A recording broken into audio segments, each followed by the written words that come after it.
This is Joe Wong. Welcome to the Trap Set. Watch this, folks.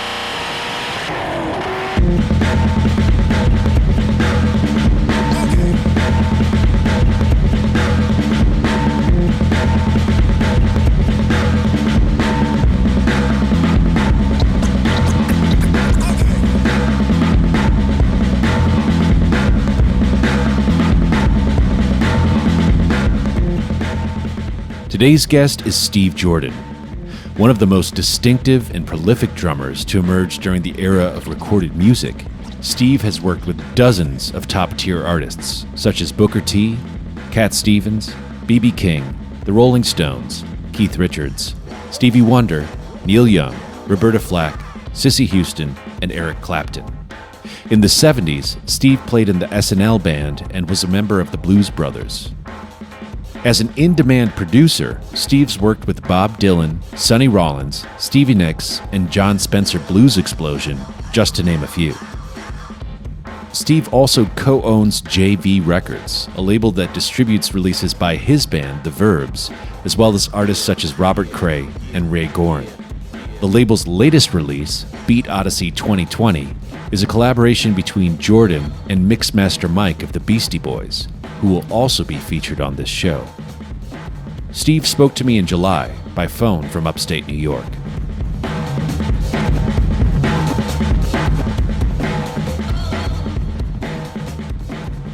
Hello. Hey, Steve. Yes. Joe here. Hi, Joe. How are you? Good, how are you? Good. Where are you? I am in upstate New York. You got out of the city. Yeah, I've been out of the city now for several months. Actually, I got back into town from Nashville in March, and jettisoned right up to our home upstate. Right as the governor was shutting down the city, I got out just in time.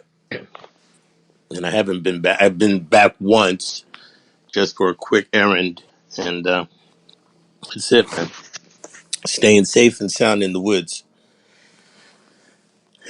Are you bored? Uh, Actually, no.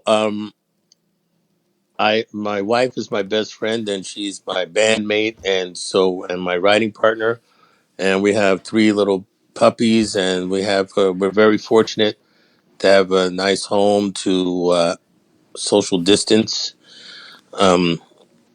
from other people. So we are very, very fortunate, very blessed. I don't take a single moment for granted, and we're able to do some work, and so we're okay. Do you have a I'm drum really kit upstate? Yes, I do. Oh, great. Yes. Oh yeah. So what part of the city were you born in? I was born in Harlem. And what did your folks do? Well, my dad was an engineer turned architect. Worked for the city of New York. My mother uh, did several things, but she basically became uh, part of the Board of Ed in New York, and then later on, uh, she went back to school, got a degree. She ended up being the assistant to the director of the Department of Human Rights for the city of New York in the Dinkins administration. A heavy act to follow. What kind of music was on in the house? Everything was on, from symphonic music to jazz, a lot of Miles Davis, a lot of R&B, a lot of Beatles, a lot of James Brown, you name it. From Leontine Price to Mahalia Jackson to Martha Reeves and the Vandellas, you name it, it was all on. Were the drums your first instrument, or did you play another instrument before? Um, well, I was always banging on stuff, and that was the thing. So once they realized that, and I'm around 8 years old, they were like, okay, well, it's clear that drumming is something that you really like, but we're not just going to buy you a drum. You have to take lessons. So I started taking private lessons, and then my grandmother got me a snare drum, a Zimgar snare drum for What's that? $25. Zimgar is a music manufacturer out of Japan. Okay. Yeah. And I got a gold sparkle Zimgar 14-inch snare drum. And I got a piece at a time. I wasn't a kid that was given a drum set. I had to earn every piece of to I had to work my way up to a trap kit. Yeah, that's kind of how it worked for me too. My uncle gave me a snare drum Oh, when I was good. like That's the way. 11, and then well, first That's I had it. a Remo practice pad. Oh, well, you have to have the practice pad first. It wasn't even a Remo. It was just like, I don't know what it was. Didn't even have a freaking brand. I don't know. This thing, I still have it actually. It was a red piece of wood with red rubber on it. I did the story. It was crazy, but yeah, I still actually have it. Who were you It's an awesome. studying with when you first started? Well, when I started, the New York City Board of Education was probably the best public school system in the United States. So when you went to school, your first day of school, you came home with an instrument, whether it was a clarinet or a violin or a trombone or whatever. You came home with an instrument, and because as we know, uh, developing one's art, and whether it's whatever art form it takes, it develops a essential part of your personality. So we knew that then. We've seemed to forgotten it now, but that's a key component to one's development. So Yeah, everybody, which essential part of your personality? For me, it was humility.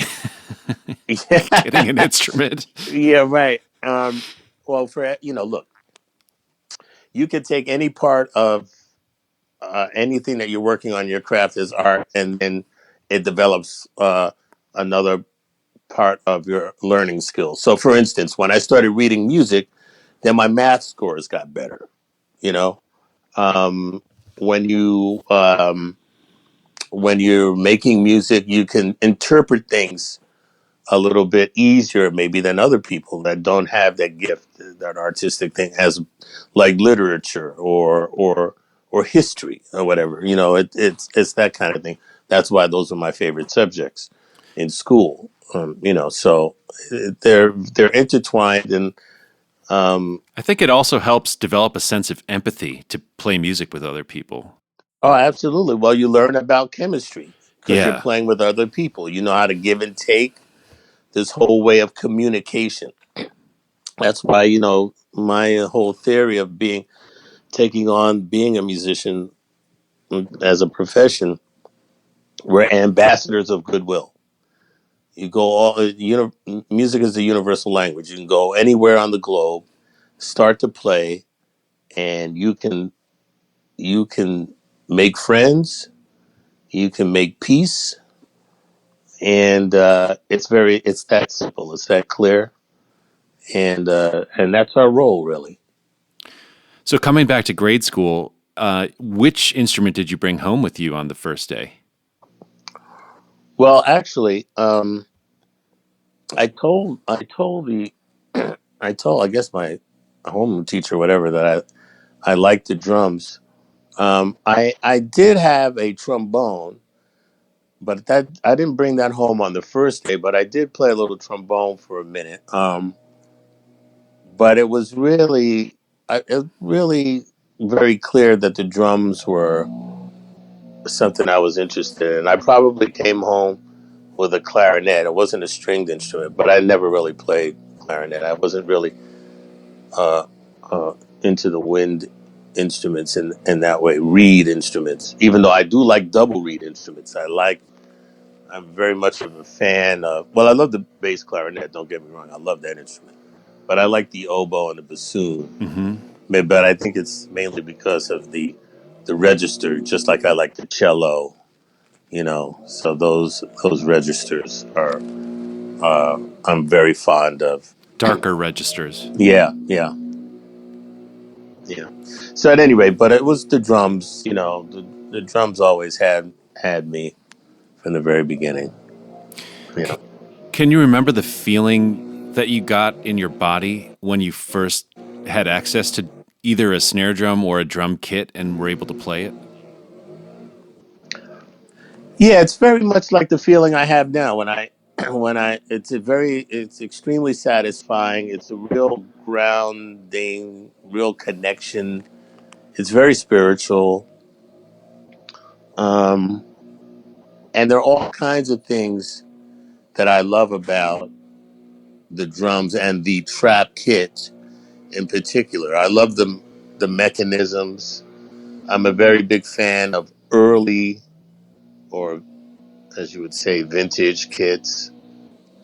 So stuff from the 40s, I say from the 40s through the 70s are my favorite drums as far as all the tooling goes and accessories uh, and the plies of the drums. As we got more modern, the plies got thicker and the drums sound harder and less musical. Earlier drums, the plies were thinner. I'm a fan of 3-ply drums, so the kit resonates with itself, and the whole kit has a tone, and you can get a joyous noise out of the entire kit, and you can also have a larger range of dynamics. You can play very soft to very loud. So triple piano to, triple forte on a vintage kit, where on modern kits, with the very thick shells, you can't play but so soft. I mean, the drum doesn't resonate because the shell is too thick, so you can't get but so soft. And then when you play really harder, the drum chokes. The drum actually compresses, and so you can't even get that loud. You can get hard. It could sound like, you can get a lot of attack. It doesn't mean that you get a louder sound or a more resonant sound. It's just it's a little bit more bombastic, really, not very musical. Yeah, it's interesting. I'm sitting right next to a 60s Camco, and Yeah, one of my favorites. I can't get that sound on a new drum kit. Oh, no, no way. You won't be able to. It's not possible. All right, so you described this feeling of being very grounded and connecting to, you know, a sense of spirituality when you were playing drums. Did it become central to your identity right away, or was it just another hobby like a sport or anything else as a child? Well, it was one of the things I wanted to do, but I didn't know how essential it was going to become, because I really loved baseball, and I thought maybe one day I'd play second base for the New York Yankees. But my love for music was very intense because I listened all the time, and I had a pretty vast record collection when I was a child.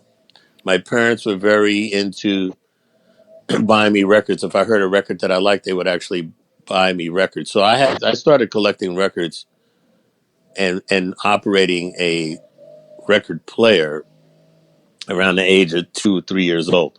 So I would call out for a record, and I think I couldn't read at the time, but I could recognize labels. I figured out how I was able to pick the records, because labels were very distinct at the time. So, I knew the Motown label, I knew what the Stax The label blue label, was, yes, yeah.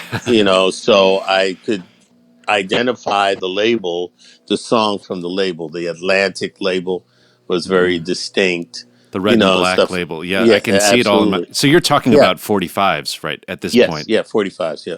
The first album I ever owned was Peter Gunn, Henry Mancini. Hmm. Um, that was the first album I ever owned, and I was a very big Chubby Checker fan, so I had all of his albums. But 45s were the things that I collected. So the most. I didn't really start collecting albums per se until I got like meet the Beatles, and then the album started coming from that point, you know. But prior to that, it was mainly, yeah, the most part, it was still singles. You know, I was a big singles person, you know.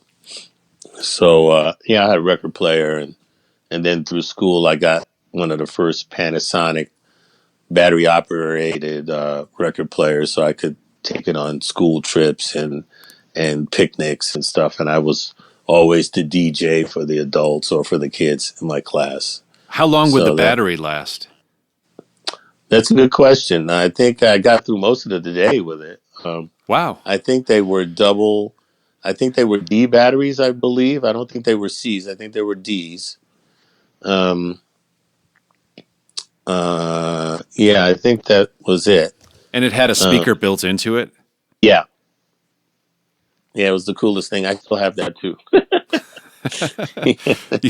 Are you a hoarder, Steve? No, I am not a hoarder, but I know when I have a classic thing, not to get rid of it. So you mentioned that you were, a big Yankees fan and you loved baseball. When did you start leaning more towards the musical path? Not that the Well, two things are necessarily mutually exclusive, but well, you know, it was like I was playing in school, so that was an activity that was condoned by my parents. Playing in orchestras, I played timpani. That was really, you know, concert. Before I actually moved up to concert snare drum, I played concert bass drum. Then I was able to move up to timpani, and I love the timpani, and I love symphonic music. So I was that was all cool. And then basically, as I was listening to tons of records, as I keep stating, you know, sitting in class drawing pictures of Ringo behind the drum kit and stuff. I I it just became a thing where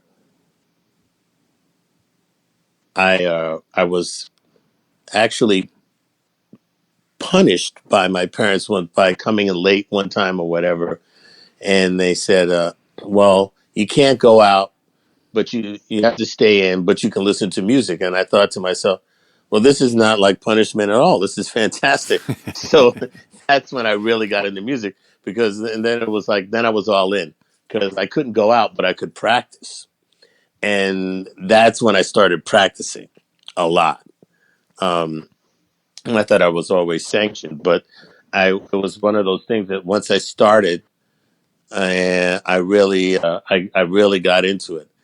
And then one thing led to another, and I thought maybe this could happen. You know, this might be a thing. did you know any professional musicians at the time? Not really, but I really didn't.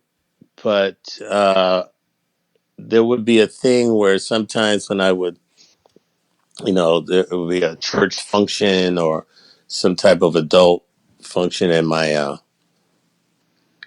I'd be with my folks, and then I would end up sitting in with the orchestra or the band, that kind of thing. And it was always on the most modern song, whether it was "Sunny" by Bobby Hebb or something like that. You know, so the hit of the day. Whereas, so the kid knew the song, so they let the kid play on the song. You know, that kind of thing. And that was my first foray into actually playing with professionals, just sitting in at a cotillion or some type of function of that nature. You went to the High School of the Arts in New York City, right? Yeah, there are two schools. There's Fiorello H. LaGuardia High School of Music and Art, which is what I attended, and then there's Performing Arts, which is our annex, which is what the TV show Fame was modeled after Performing Arts. But I went to Music and Art, and a lot of great musicians had attended there, and it's pretty special. You had to audition to get into the school and all that, and I got in, and it was a life changing experience. You know, because it was right in the middle of City College in in Harlem. So CCNY was, we were surrounded by college students. So it was like being on a college campus, and the academic curriculum was it's like a college type of level kind of thing. So it was basically like going to college. And in fact, some of the students from the college would come to our school because of our music program being so vast and extravagant. There were about five orchestras and five bands and a jazz band and special ensembles and all types of great music teachers and professors at the school. So it was a very unique experience and a life changing experience. Do you remember what you had to do for your audition? Yeah, actually, I was practicing out of this book, Portraits in Rhythm, concert snare drum pieces, and I was uh, I was working on all these complicated pieces, and then it occurred to me that this was not a good method of auditioning to see if somebody had the aptitude to go to the school. I thought to myself, a person could practice this. This is a flawed method. I said, a person could practice this one piece and get it down. It doesn't mean they really know what, how good of a sight reader they are, or doesn't really tell you very much more than what the piece has to offer. So after getting the piece down, and I decided that I was going to make a bold move and go in without any music.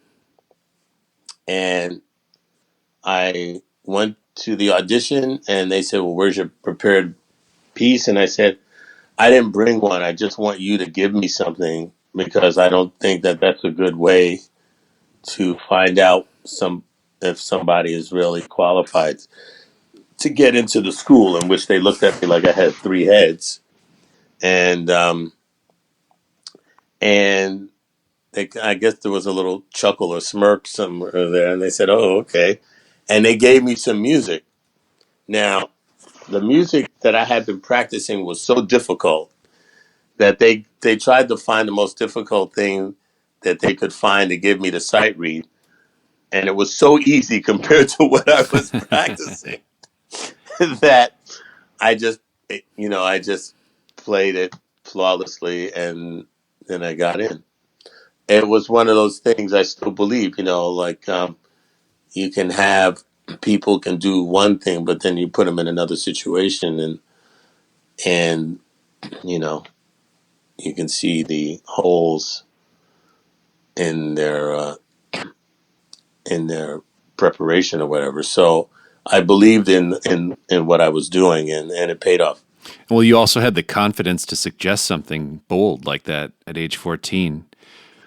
So, do you feel like you had a pretty natural aptitude for drumming from the beginning? Yeah, I think my sense of rhythm, you know, is is uh, is very natural, um, and there's something about the groove that is just, I guess, kind of in the DNA. I guess I just certain pieces of music move me, uh, to tears. Really, it's that feeling. I can always when the feeling of some players together, or a piece of music, whether it's one person or 100 people, whatever. Um, when it's in the thing, it gets me, and that's really not to over intellectualize about it. It's very spiritual, very. It's from the heart, It's the heart first before the head, Um, when it comes to music that I like.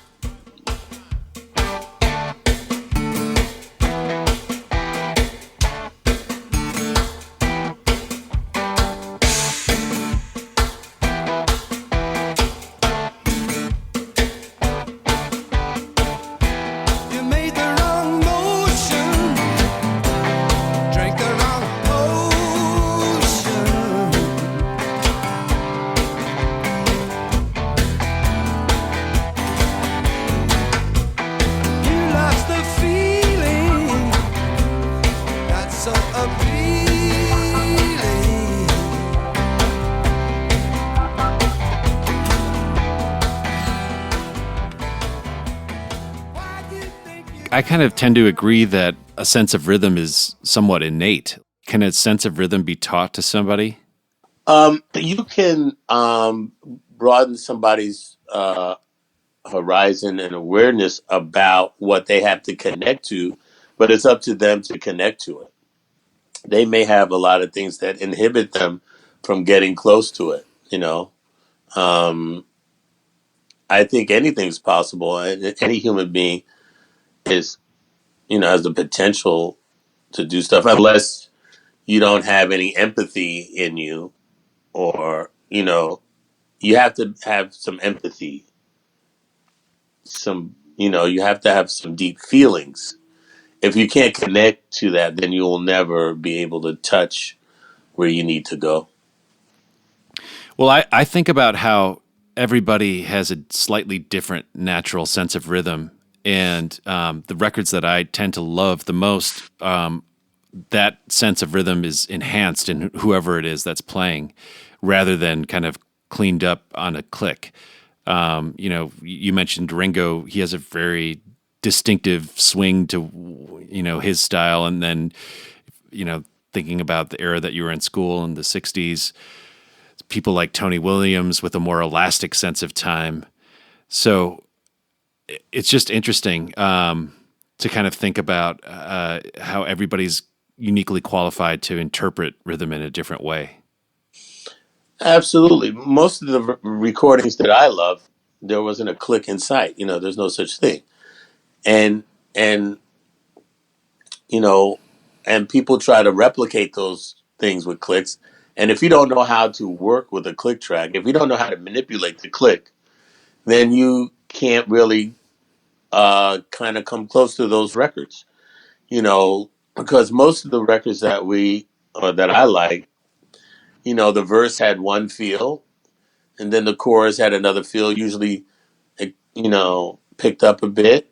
Uh, whether it was to be technical, whether it was a BPM or a BPM and a half or whatever, and then the bridge had almost another feel, and then it downshifted back to the verse, and those are the great records. Those are the things. They didn't just have a steady kind of thing on a click, but it had solid rhythm. Mm-hmm. Then there's a big difference. Um, when I do master classes and stuff like that, I always talk about the distance between two quarter notes. And when you really dive deep, there's a vast ocean between two quarter notes. And you can do a lot of manipulation within the two notes. And and when you're playing with a click track and you're playing with other musicians, and people interpret the click differently, then it's usually up to the drummer to pull it together to either compensate for somebody who's playing a little ahead or a little behind or whatever. Because I always say, when something goes wrong, they always look at the drummer first. And if you don't have it together, it doesn't matter what the real story is.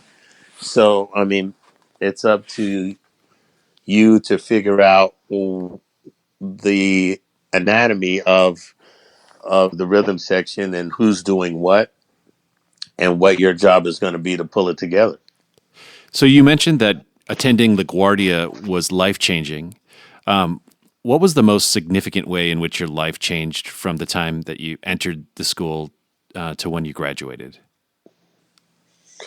Well, one of the first things that happened was a friend of mine who auditioned for the school, a trumpet player who I played with, named William Harrison. He said during the summer, why don't you come to uh, the drummer who's in the jazz band uh, at the school is leaving the school. His family is moving down south.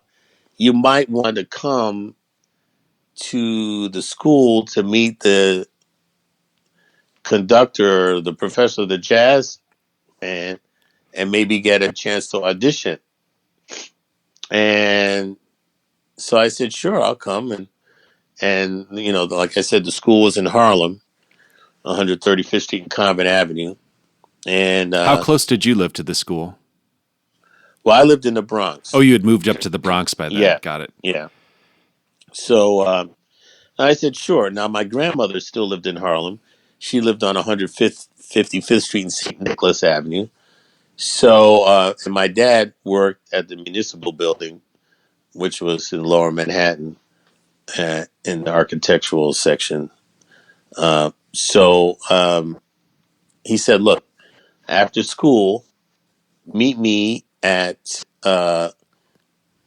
grandma's house, and I'll take you to the Jazzmobile is having a block party on 155th Street, and the Dizzy Gillespie Big Band is playing, and I'll take you to that. So I said, oh, that's great. So anyway, I go to the school and I meet the professor, and I'd never seen anybody who looked like this guy before. He had kind of octagon glasses and a crisp white shirt, some groovy hairdo, and a high water blue bell bottom slacks with bold white stripes and brown kind of Chelsea boots, leather Chelsea boot thing with a square toe. And I'd never seen anybody like this. This was like the wildest freaking guy. And I was like, this, the teacher? I mean, this is wild. I mean, so that was my first day at school. And that was like in summer school. This is the late 60s? This is the early 70s. Got it. And as it turns out, it was Lee Morgan. So So, did you when know who Lee Morgan was by I name? did not know who Lee Morgan was, right? So later that night, my dad takes me around to the block, and I'm a kid. I go right up to the front of the stage, to see, to the truck flatbed. See who was in the band. Mickey Roker was playing drums. The first time I ever saw Fives drums before. And Mickey Roker, I never heard anybody play like this before. He was incredible. I don't remember who was playing bass.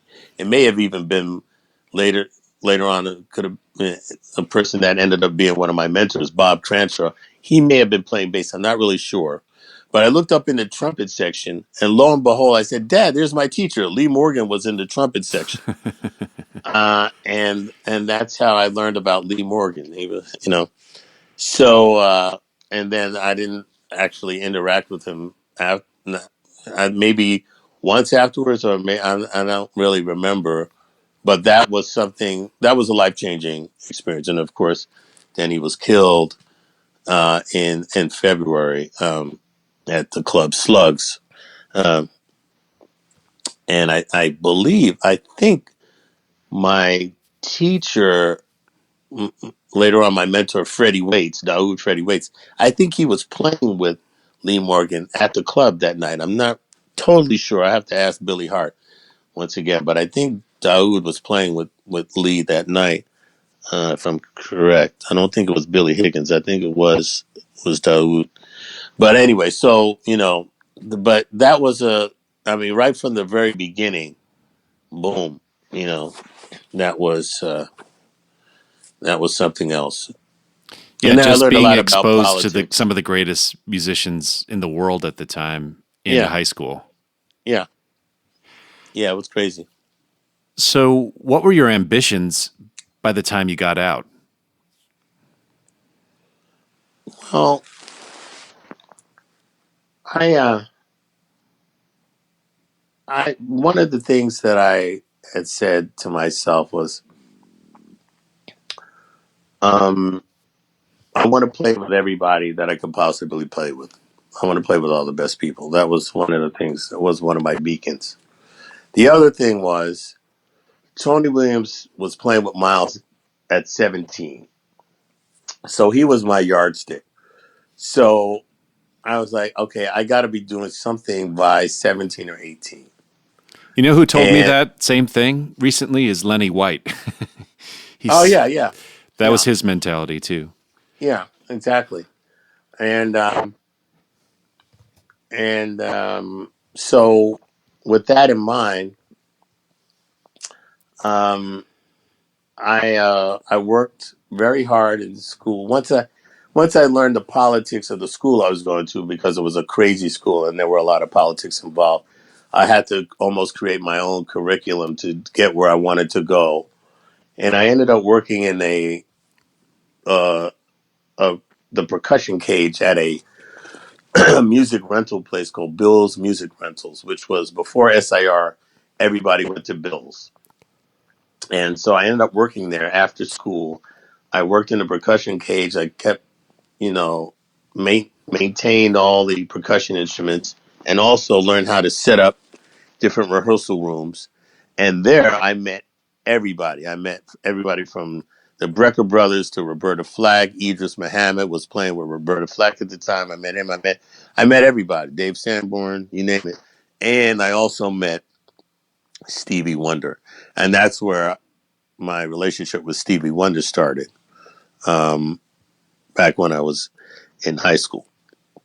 And that's a long story, but I ended up meeting him there, um, and some of the other bandmates like, um, Nathan Watts, who started playing with Stevie at that time. I was in the room when Greg Fillinganes met Stevie. You know, the whole thing. I saw that whole new era of Stevie, and and then I ended up jamming with him once. Speaking of Lenny White, there was a whole situation where, for 2 weeks, Raymond Pounds was the drummer in Wonder Love at the time. They had a very strange thing where they were auditioning other drummers while Raymond was there. And if they didn't find somebody else, then Raymond would keep the job. I don't know. And I thought to myself, is this showbiz? God, this is a cutthroat business. So this is really horrible. But Raymond was a wonderful person, still is. And he was a really fine drummer. I learned some stuff from him, as far as watching a professional, because he was a professional. I was still in school. And Bill wanted to get me on audition, but I was underage. So, um, as Raymond kept the job, by the end of the 2 weeks, he kept the job. And then they said, okay, well, let the kid play. And so I ended up jamming with Stevie, and we were both Return to Forever fans, and we loved Hem of the Seventh Galaxy, speaking of Lenny White. So I knew that record like the back of my hand, and so did Stevie. So we bust into Hem of the Seventh Galaxy. Nobody knew what we were playing, but Stevie and I were just killing it. And he was like, "Oh, what's this kid?" So they let me hang out. So from that point on, I was allowed to hang out with Stevie in the studio, and I got to watch him record. And it was kind of like being like Cinderella. I lived in the Bronx. I would go to school in Manhattan, go work at Bill's afterwards, go into the studio with Stevie Wonder, try to make it out before midnight, before the trains basically stopped running and I couldn't get home. And I didn't have any money. I only had enough, uh, you know, train fare and bus fare to get home. And sometimes I even had to walk from the train, and which was not a short walk. Um, it was that kind of thing, try to get home before the carriage turned into a pumpkin kind of situation. So it's this very surreal environment. But I watched him. I actually recorded with him, and complete life changing experience. I knew right then that recording was what I wanted to do. Yeah, and this was during arguably his best run. I mean, he was just Oh putting yeah, out classic after classic at this time. absolutely. Yeah, and it was incredible to watch him work, the spontaneity in which he moved around, and the fluidness of his crew. He had an idea, they were right on it. You know, and I watched him play the drums. He liked Camco drums, by the way. Mm. Um, and I just watched him do everything. I watched him, and I also told my parents by a certain point. I said, I don't think he's blind. Did he have everything set up and ready to go so he could just track drums, then lay down bass, then lay down keyboards Yep. and sing Yeah. Yeah. without stopping? That's right. everything was set up. And everybody had their station, and it was Nathan Watts had joined the band at the time. Michael Cimbello was in the band, so he had a great band, and so he didn't just do everything himself like some of the earlier records. Um, but yeah, it's just astonishing, the whole thing. What about the recording process versus live performance appealed to you? Well, I love them both. Um, they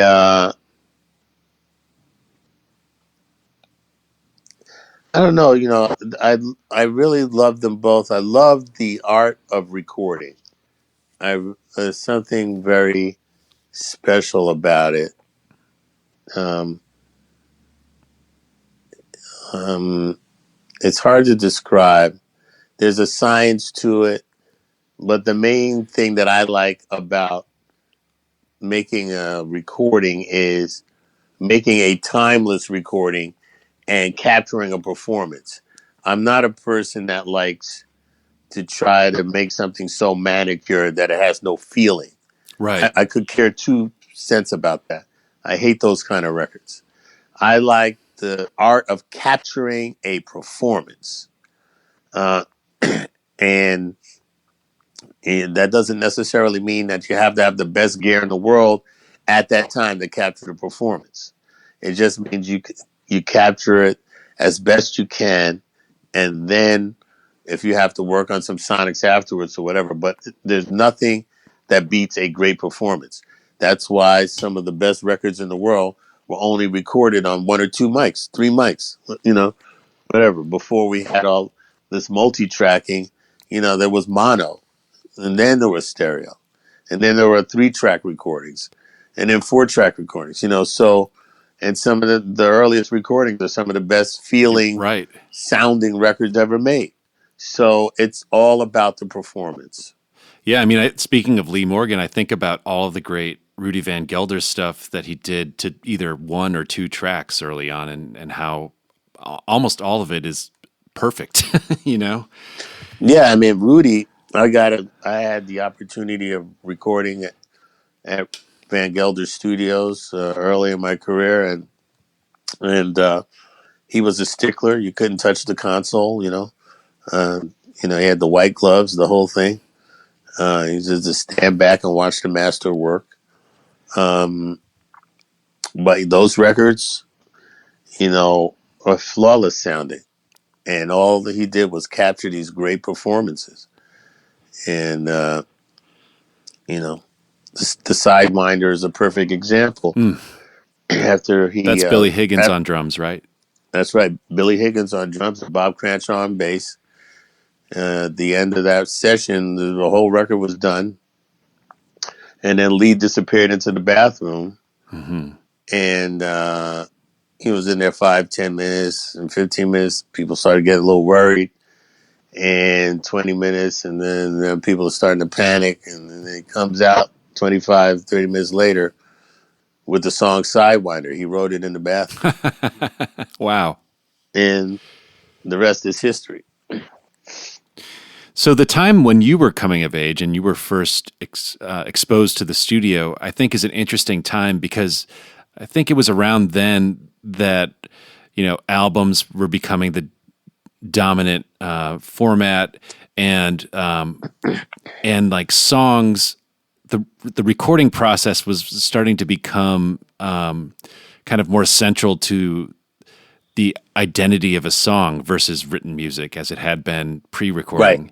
Sure. And it's almost like what you're talking about, capturing some degree of spontaneity in the studio. Sometimes something that somebody would have only played once and was spontaneous in the moment became central to that actual song's composition. Yeah, well, in jazz, that's really evident. Like if you watch the documentary Straight No Chaser, Right. there, Monk is playing a tune that he just introduces to the band, Charlie Rouse, and he introduces the song to the band, and they're learning the song, but they're playing it. And Yes. Monk is a 1-2 take guy, right? So he's playing it. He thinks they're recording. I remember this scene well. Yeah. Yeah, And then he and gets really it's mad when it turns out they yeah, were and just then getting levels. yeah, they were getting levels, but so then they start to record it again. It's a completely different tune, Yeah. completely different freaking thing. Sounds like a carnival, but in the beginning, the first take was some heavy. It was heavy, and you know, so hence the whole thing about engineers taking too long to get a sound and thinking that they are the central part of the recording process. Nothing drives me more crazy than an engineer thinking that they're the star of the show. Just drives me freaking nuts. Your job is to capture the music, not for the music to cater to the engineer. Right. And it got all twisted in the 70s, in particular. It started to go that way in the 60s, as we saw in that scene that I'm talking to you about, but really got out of hand in the 70s.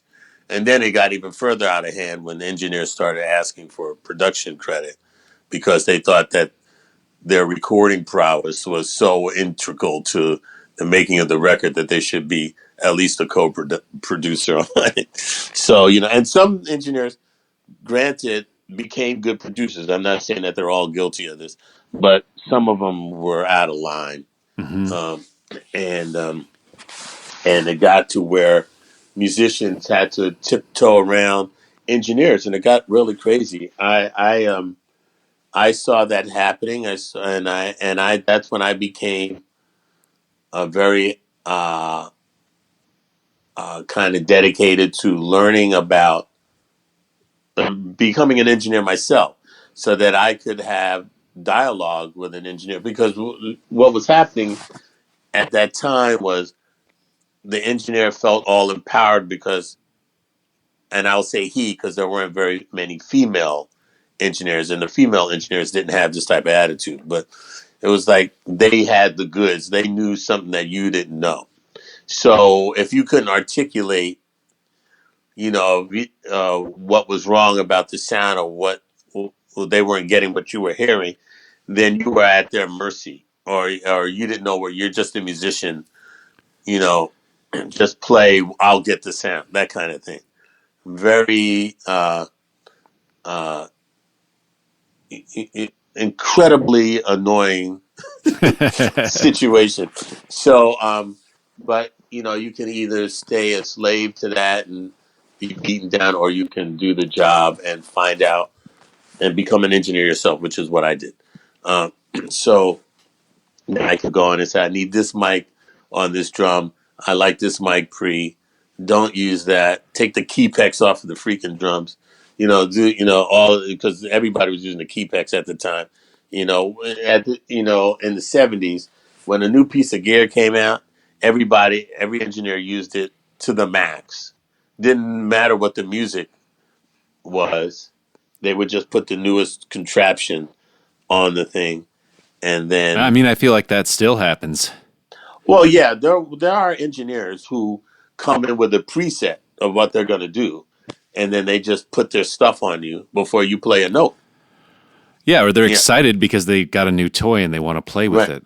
Oh yeah, absolutely. No, you can, if you don't know what's going on, you're at their mercy. It's crazy.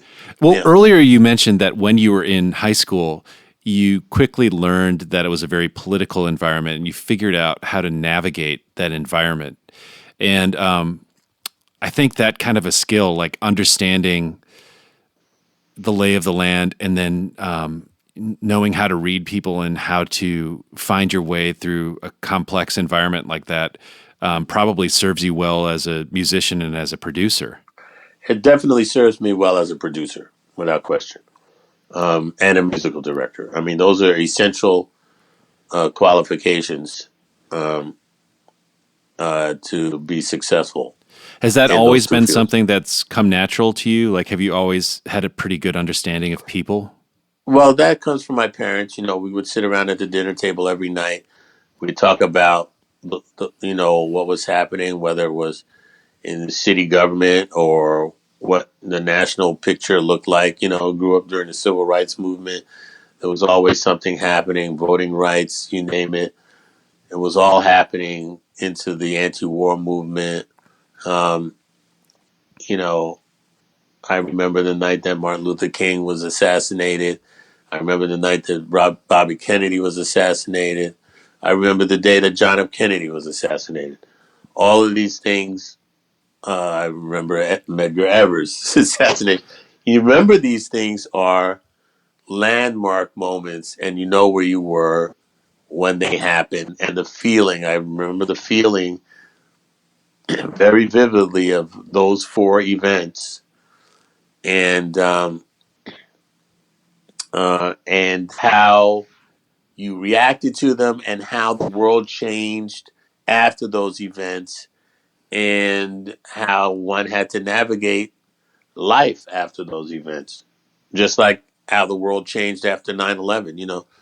All of these landmark dates are essential, and we would discuss these things at the dinner table. And my dad would talk about what happened at work, being, you know, an African American in the job that he was doing. There weren't a lot of African Americans in that position, and so he was having to deal with a lot of stuff, and he would impart that stuff to me, same with my mother. So we learned.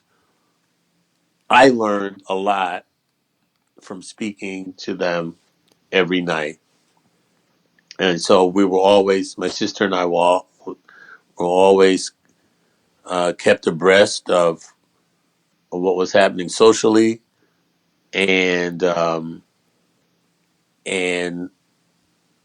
how to navigate. Have you become more selective about who you choose to work with as your career has gone along? I've always been very selective. Um, yeah. Being selective requires a certain degree of confidence, like and belief in self that if something's not right for you, you can turn it down and something that is right will come around. Have you always had that kind of a confidence? Well, I I'm I'm actually more like I know what I can do, and I know what I don't want to do, and I know what I can't do. So as a drummer, you know, if you had to kind of sum it up, what would you say that your unique strengths are that you bring to the table? Well, I think if you want, I like to play stuff that feels good, and so that's what I gravitate to. I like songs. I like to work with people who know what they want. I don't run away from people who know what they want. Sometimes that threatens people. Like I loved working with Donald Fagen. I wasn't scared of working with Donald Fagen. You know what I mean? I like working with Betty LaVette. I'm not scared of working with people who are strong-willed, who know what they want. Sometimes that rattles people, or or people like that get misinterpreted by being hard to work with or something like that. That's not the case at all. They know what they want, and they're hiring you to get them what they want. I enjoyed working with Chrissy Hind. I like, and all the, just people who know what they want. You know, um, working with Keith Richards is a joy. We just go in and we make music. Same thing with Megan Voss. The same thing with John Mayer. Same thing with Ray Parker Jr. Anything I'm doing, whether it's whatever high rhythm, whatever. I love working with Mixmaster Mike Yeah, I want to get to as we're that in a working moment. working in our on our stuff. We just know, we have a language. There's a spark, and we just do it. So when you say that somebody like Keith Richards knows what he wants, it's not necessarily that he's dictating to you what he wants you to play specifically, but it's more of a feeling that he's looking for. Yeah, and for us, we we have a very natural playing relationship. He relies on the groove that I'm going to lay down so that he can play off of the solid groove because he's very syncopated. So if you're not steady, then he can't do his thing, you know, and that's why he loves playing with Charlie. It's the same thing. Charlie provides that backbeat for him, that solid rhythm, so he can stab, he can go in and out and do his thing. Um, like I said, he can syncopate his rhythms, and so so with that comes he's confident in what I'm going to be doing, and it frees him up. He doesn't have to think about that. He can just have he's even freer to improvise and do his thing, and to be creative and go for stuff. You want to create an atmosphere where people stretch and go for stuff, not well, the environment is not safe enough for me to make that leap. I don't know if they're going to catch me if I jump. No, there's a net there. We have a net. I provide a net. I know you're lying, 'cause I can see your lips move, baby.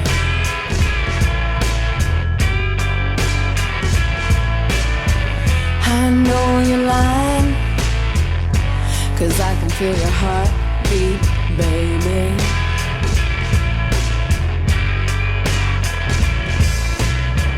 Can't make you happy, though I tried everything I knew.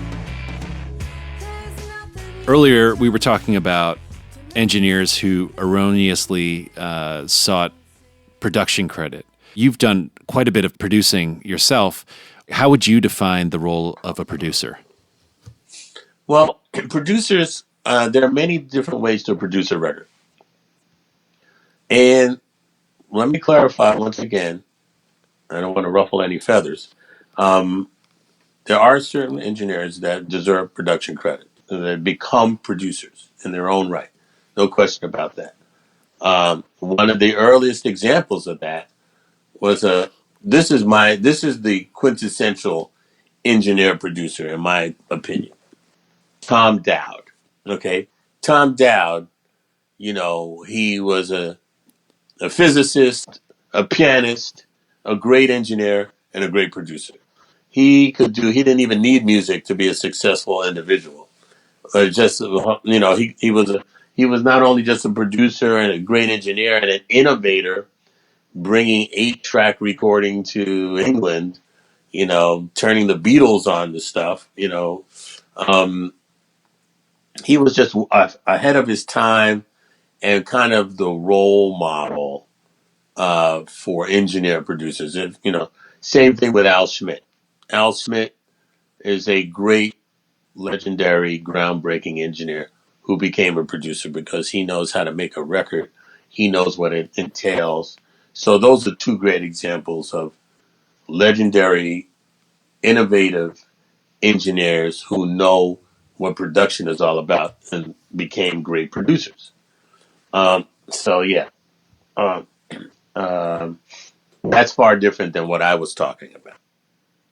Um, Now, the role of a producer comes in many forms. You can have a producer who can write out the music and make and write the arrangements, uh, uh, or you can have a producer who can play all the instruments and sing the parts to the people or whatever. Or you can have an engineer, producer who makes a great cup of coffee and gets everybody in a good mood. They come in a lot of different forms, and I've seen everybody work. I've worked with a lot of producers who have different qualities. So there's not just one thing that makes a producer.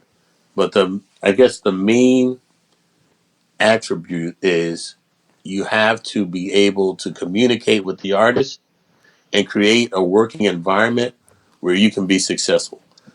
That is the most important attribute. No matter how you get there, um, is not for me to judge.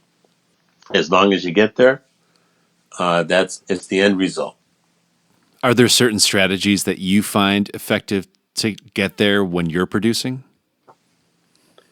I like to create a very relaxed working environment where people don't think they're working. It happens a lot where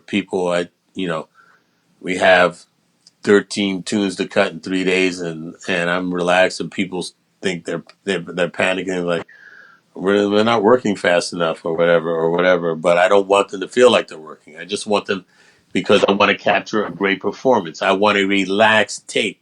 I want something that feels good, not something that is rushed because somebody's looking at a watch or somebody's panicking about a deadline. Now, the deadline's up to me, not for you. You don't worry about that. My job is to bring in the production, bring the product home. That's not for you to worry about. That's my job. It's almost When like a I'm, larger extension of what you were talking about before as a drummer in creating this safety net for people. yeah, yeah. So, like, hey, so let's just get a great take. That's all I'm interested in. And then we can move on to the next thing. Or maybe we'll have to go to another thing and come back to this and get away from it for a minute. Whatever it takes. And then lo and behold, by the end of the thing, we've done everything and more, and everybody's happy. Can you think of any mistakes you've made in your career that have been great learning experiences for you? Uh, well, I've, I've had, success and things that are successful and unsuccessful. Um, there, I learned from every experience, whether they've been good or bad. Um, so, as a younger player, earlier on in my career, I remember getting replaced on a record once, which was crushing to me. Uh, but it was a humbling experience, and I learned from that to go further into what I needed to do to get better. And so it ended up being a great experience in that way. And I learned about production because the producer on that record was Phil Ramone, Hmm. and he made me feel so comfortable about it, and it was amazing. And in fact, he even after the session, after he had to break the news to me, he brought me up to his house and stayed the weekend with him. He and his partner, and he just made brought me down easy on it. Great production, just great. He didn't have to do that. I mean, it was just amazing the care that he took. Um, because it could have easily broken my confidence. I was very young, um, and it was going to be one of my first big recordings with a major artist, and he just really it was a great um, lesson in production. And in fact, I learned a lot from Phil Ramone. I sat in, watched him comp vocals on Paul Simon. I watched him edit tape. uh, and he was a very good friend, and I learned a lot. I learned a lot from a lot of great producers. I learned. I mean, I worked with Tommy LaPuma when I was very young, one of my heroes. You know, uh, I almost got a chance to work with Tom Dowd. He actually called me to do something for Gladys Knight and the Pips. I don't. I'm not even sure if the Pips were involved. Might have been just Gladys. but it was down in Florida, and then something got postponed, and then it never happened. But I was so looking forward to that because that would have been incredible, and that was very early on in my career. I was just out of school, uh, so those kind of things. You remember those almost, those the close, the brush with greatness there. If You you know. were fired from a session, say tomorrow, would the takeaway be, oh, I need to get better? Or would it be closer to, oh, this probably just wasn't the right fit for me? Well, I wouldn't. Excuse me. Okay, this is going to sound weird, but I'm going to say this: it wouldn't happen today because I wouldn't put myself in a situation where that would happen. Which comes back to what you were saying before about being very selective about Right. whatever projects you choose to take on. Exactly. Exactly. So what now? And it's been like this for quite some time. I only do stuff that I really want to do. I'm very fortunate, knock on wood. I've turned a lot of stuff down, a lot of money, a lot of stuff, that I know that I wouldn't be happy with. I'm the kind of person that if I can't fake it, like I don't have much of a poker face kind of thing. So I couldn't just take a job For because money. it was going to pay me a gazillion dollars. And so I've turned down a lot of stuff just because I know that I wouldn't be able to make it through. And, it's just what it is. I had that same or a similar revelation only recently in the last few years. I primarily work as a film and TV composer. And earlier in my career, I would take every project that came my way because I was hungry for the experience and I wanted to prove myself and wanted to challenge myself to take on things that might have been outside of my comfort zone. But as No, I've absolutely. gone along, I notice the difference between how I feel when I'm working with people and on a project that's aligned with whatever it is that I'm uniquely qualified to offer versus something where I'm trying to go outside of that. And so, Well, you have to do that, by the way. yeah, You have to take everything in the beginning. You have to take because you can't pay for that type of experience. You can't pay for that type of. I always tell young musicians, somebody calls you for a demo, don't try to make a deal first. Like I need X amount of. Just go in, or it's free. Or just go in because you can't. Now they're charging people to go to college. right. That's like, you know what I mean? Yeah. You know what I'm saying? No, exactly. No, you got to go in. So do every demo under the sun. Do anything, anybody calls you, go in and work because that's the experience that you cannot get anywhere but there. All right. And then after you do that several years or however long it takes for you to get to the next step, then that's it. But you must do that. That's essential to one's development. Yeah, I mean, it was over 10 years from when I first did my first film to when I felt comfortable saying no to Yeah, things, or not even that's right. comfortable. It wasn't comfortable to say no at first. Right, It right. took some work. Yeah, yeah, absolutely. Yeah. No, it's a work in progress. It's a gradual thing. It just doesn't happen overnight, Well, it's for sure. interesting because like the Platonic ideal that lots of music schools promote is this drummer that can play every style, right? Like somebody that can play Latin and jazz and rock and whatever. And I think while I think it's important or beneficial to study all of those and to be aware of it and try to have an appreciation for it, it's not practical for most people to be able to authentically play like themselves in every single style and play with any artist, you know? Well, the thing is, it's when you learn that way. Do you like that music? I mean, there's nothing more offensive to me and irritating than to have a drummer play studio reggae or studio samba or something like that, where Right. it's just so annoying sounding.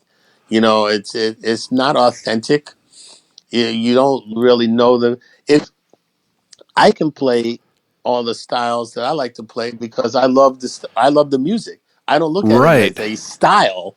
I look at it as music. when And you it's get also to not a us, prerequisite. It's like I feel like now jazz is being kind of encoded into this like Latin dead language thing in an academic environment where it's almost like you must learn how to play like Max Roach in order to be qualified to have your own voice, or you have to learn transcribe a Tony solo, transcribe this, and it's also compulsory that it just first of all it completely misses the spirit of the music or the people that created it, as far as I understand, and completely. secondly, it's like, well, why make somebody who doesn't have a natural interest in this learn it? They're never going to, play it with any kind of passion.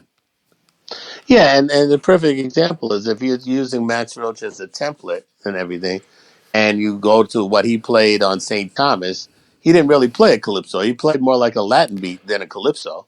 So you're telling somebody that that's a calypso? You know what I mean? You know what I'm saying? Yeah, I So mean, it's lots of like from an calypso isn't even played on a drum set to begin with. yes. So the whole thing is wrong. The whole academia approach to some of this stuff is wrong. I know that basically, there are courses for productions in schools, and most producers I know, some of the greatest producers of all time, we were just making this stuff up. We had to learn, experiment, and go. There was no college course to get a degree in production. What is that? What is, I mean, that what? Hello, I don't know what that is. You search for the sounds. You use all your skills from every aspect of music that you encompass, and then you use other skills that have nothing to do with music, as in getting along with people, or getting from point A to point B, chemistry, history, Yeah, and I think language. it's interesting because you can observe that same phenomenon, say, in filmmaking. Lots of the early Absolutely. luminaries were painters or studied light in that context, and there weren't Right. film schools early on when lots of these classic films were being made. Like Kurosawa, for example, Exactly. studied light in a different way. And then Perfect. after a certain point, it becomes institutionalized, and then those people are fixed in marble, and it gets disconnected from the original intent, in my opinion. Absolutely. Without question. And look at all of like certain rock bands where like the leaders of the band or half of the band went to art school. They didn't even go to music school. That's right, and that's something that I've noticed on this show. Is I think that art school is a much better place to Yeah. learn how to be in a rock band than Yeah. going to music school. Absolutely, because you have a vision of stuff, and the music becomes visual and all of it, and cinematic. The music. You're not looking at notes and what's the right note in this chord, and oh, you can't play that note, and it's not in the chord. What? Who's what? Who are you? What is that? Right, This but sounds then you good can to have me. like a visual approach to the music. Like Right. you can Absolutely. see the tone in a different color. I was just Absolutely. talking to Chris Franz from Talking Heads last week, and they all met at RISD.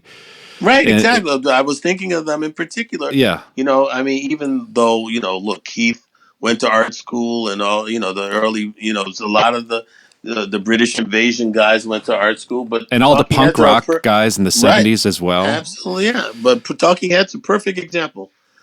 Yep. Well, Of I would be remiss if we didn't talk about your current project with Mixmaster, Beat Odyssey 2020.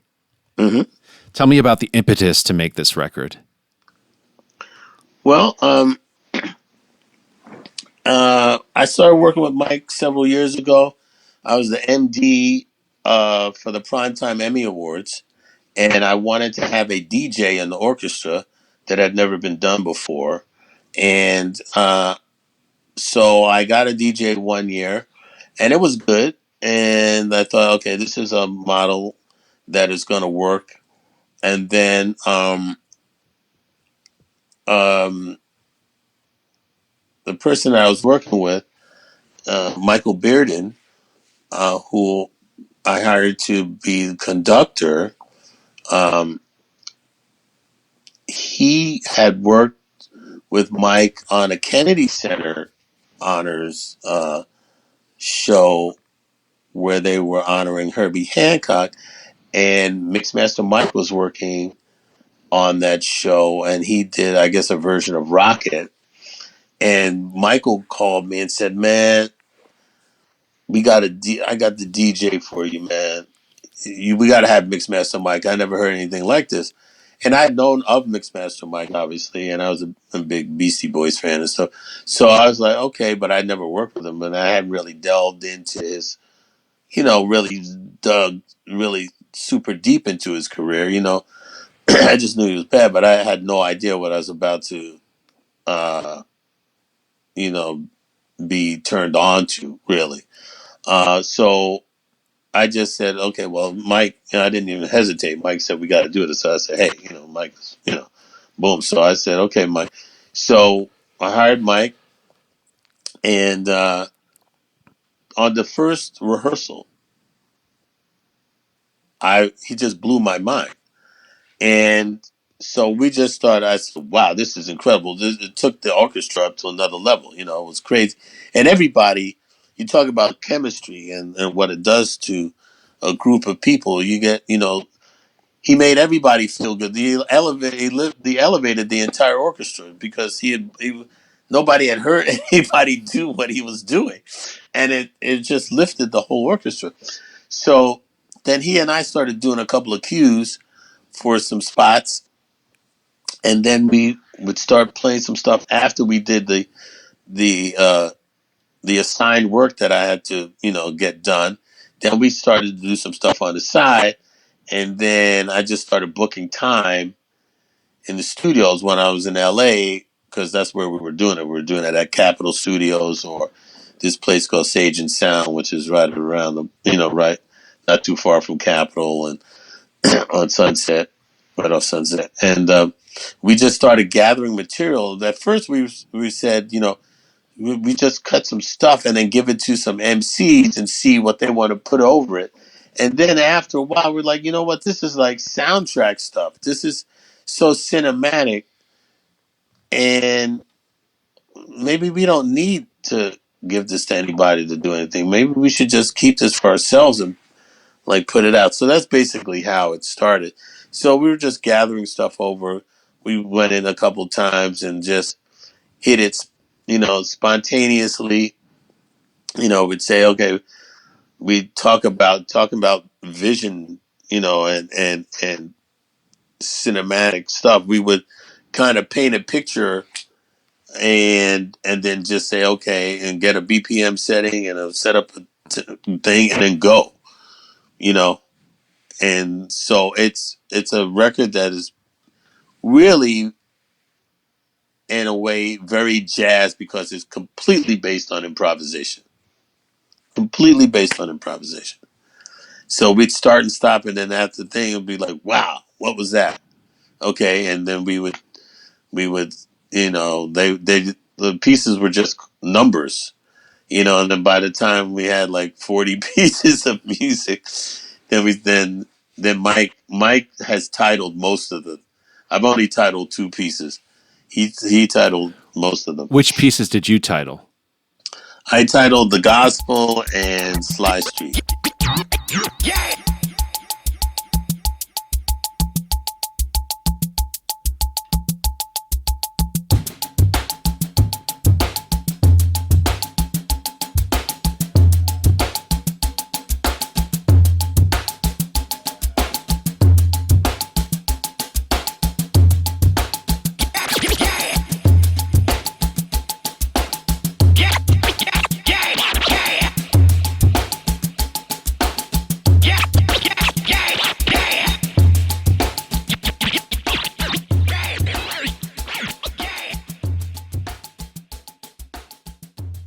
I listened to Art Blakey first. I learned how to play the Blues March. My dad told me, if you learn how to play Art Blakey's Blues March, then you'll know what you need to know about drumming. You may be able to do something because of the sense of time, the hands, the technique, and the melodic drum solo itself. If you learn the solo, it's very melodic, but it's got the march, it's got, your technique, it's got everything.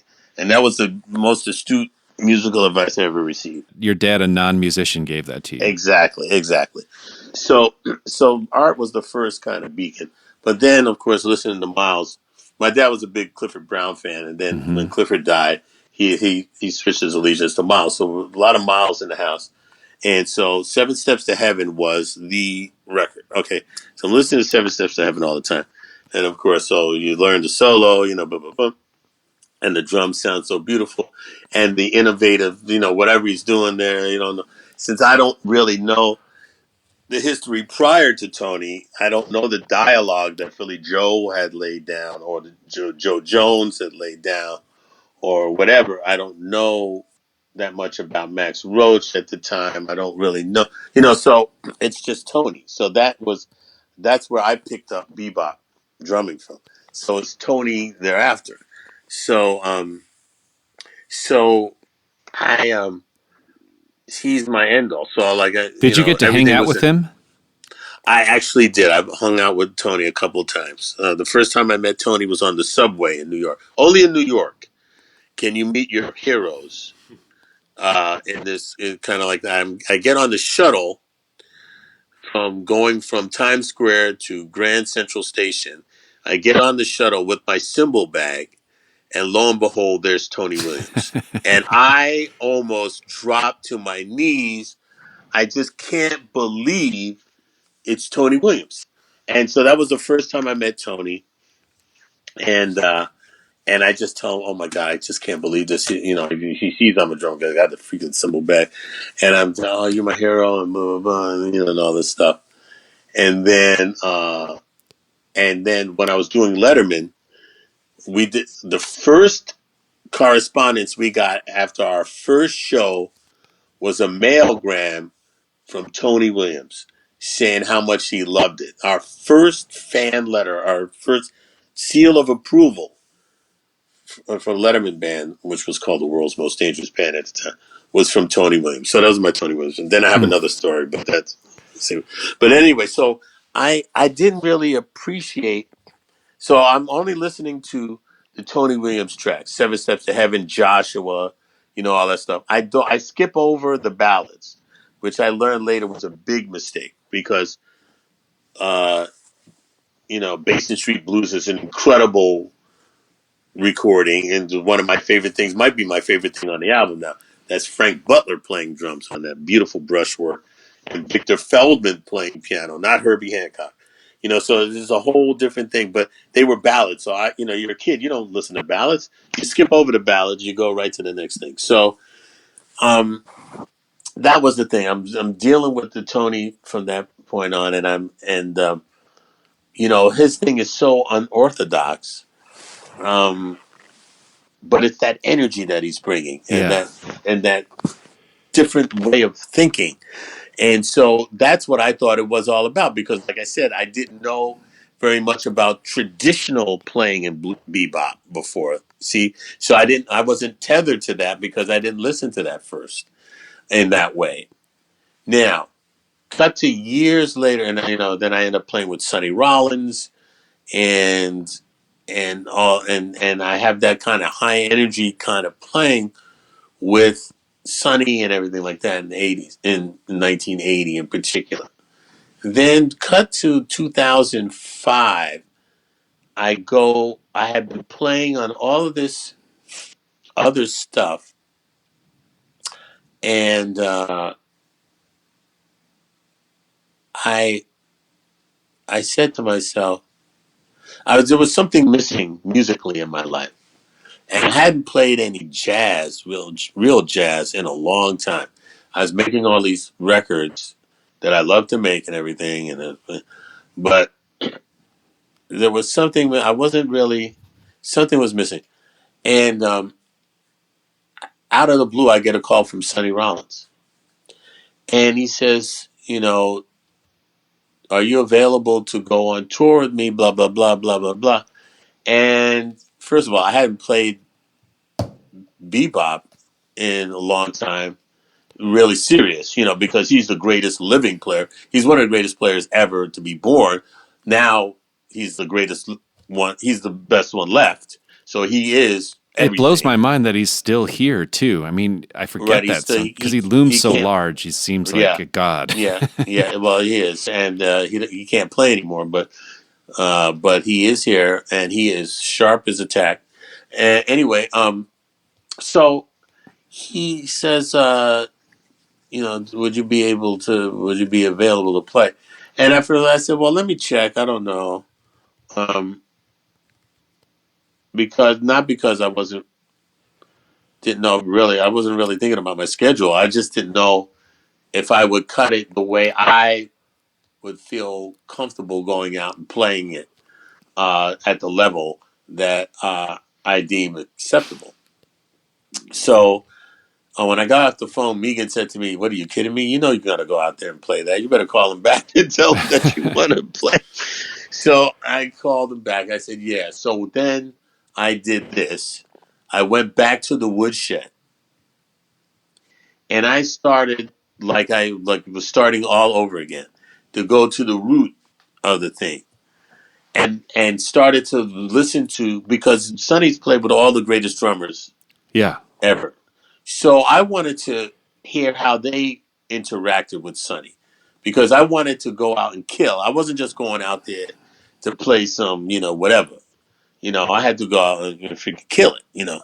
So I started listening to the way that he played with Philly Joe Jones, and digging into Philly Joe's playing. That's the most I'd ever dug into Philly's playing, and it just completely blew my mind. Ugh.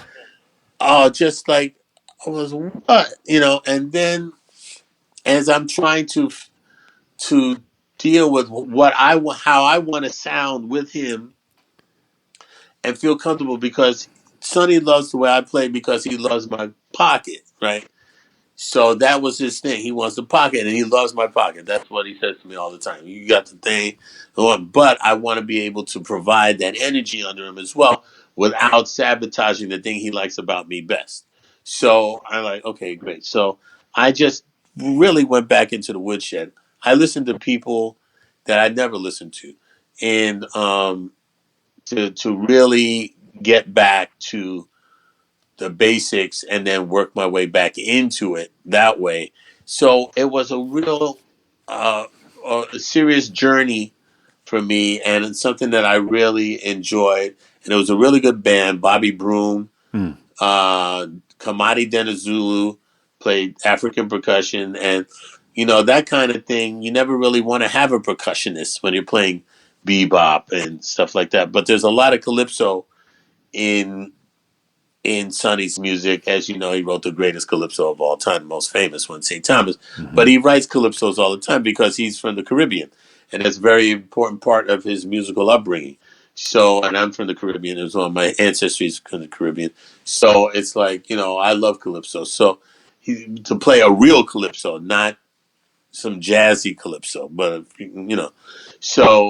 so there's that, and I really wanted to get a great, like a band sound. So Clifton Anderson played trombone, his nephew, and he and I went to school together. We went to music and art high school together. We were in Bronx Borough White Orchestra together, so we have a long friendship and a musical partnership. And then, of course, the great Bob Cranshaw played bass, and one of my mentors. And he, when I played in the Saturday Night Live band, he was the bass player. He was the first person ever hired in the Saturday Night Live band. He was the first band member. Howard Shore hired him first. Anyway, so he was my mentor, and he looked after me during those years. Um, so to get with that band, for us to create a special sound behind Sonny, that was our main objective. So I listened, and the thing that was most interesting to me was listening to Ben Riley play behind Monk. Now I Hmm. knew Ben Riley because there was a music program in New York, while I was in high school, called Jazz Interactions. It was the answer to Jazzmobile, and that's where I met Freddie Waits, and he became my mentor, and that's where I met Jabali Billy Hart, and those two guys kind of shepherded me in the jazz world, and got me, really honed my skills when I was playing with Joe Newman and Frank Foster. But anyway, Ben Riley taught at that program as well. But he was to me, he was always so grumpy. I didn't really want to be around him. Um, but and but he and Charlie Persip was there too. Um, but the way that Ben played with Monk, I had a much deeper appreciation for what Ben Riley did than ever before when I did this, kind of throwback back to the woodshed kind of pilgrimage. And so I wanted to pull some of Ben Riley playing into what I was doing in the Philly Joe, Hmm. you know, and mixed with what I like. And of course, the Tony thing will always be there. And so I think that's what I ended up doing. But the Ben Riley Monk thing was very, very heavy. Well, Yeah. I mean, it's interesting that you say he was always too grouchy, because it sounds that way. Well, his style, you can hear it; it's aggressive that way. Yeah, he was just a grumpy guy. I mean, I mean, he was probably sweet to his friends, whatever. But at the program, he was always seemed like he was always scowling or something, or I don't know. It's like, so I just stared clear of Ben Riley. That was like, okay, I'm not gonna. I'm a friendly person. I'm like, hey, how you? It's like him. It's like, yeah. But Daoud, he took me under his wing, and that was great because he really, really. I mean, he's definitely underrated, underappreciated genius, Freddie Waits. He played drums on Stevie Wonder's Fingertips. He played drums on Dance in the Street, Martha Mandela. Then he turned around and played with McCoy Tyner. Played behind Ella Fitzgerald. You know, his thing is deep, man. He was deep, deep, and those only small fraction of his incredible career, but he was made a big mark in my life. Well, Steve, I feel like I could sit here and do this for another week. There's so much, but I really appreciate you taking the time to come on the show, and maybe we'll do a part 2 someday. You got it, bro. All right. Well, thank you so much, and have a great day. All right, you too, Joe. Bye bye.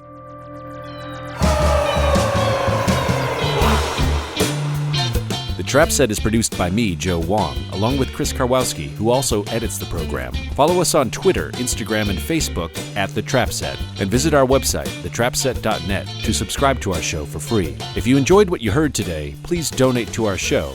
If you can't afford to donate, please tell a friend and give us a good rating on iTunes. Send your feedback and guest requests to thetrapset@gmail.com.